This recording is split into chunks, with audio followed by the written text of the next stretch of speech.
This video, we're going to look at site data for a property. So you're probably going to start here, either on your dashboard or your sites, and you can get to this either way. This is our demo house. And we're going to click on site data. This is where you want to put all the information you can about the listing, MLS, price. You can pick something here, and this will put a little banner on the property website. So you could call this just listed.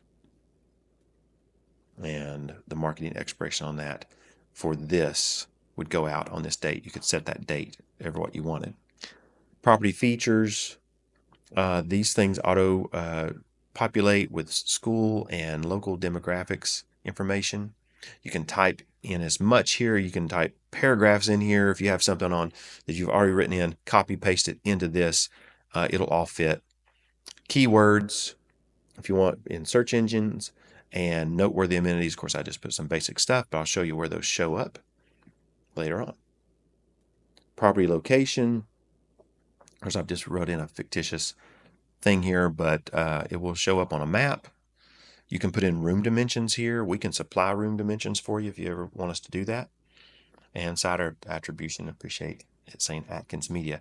Get everything you can here in the site data, and then be sure to save it.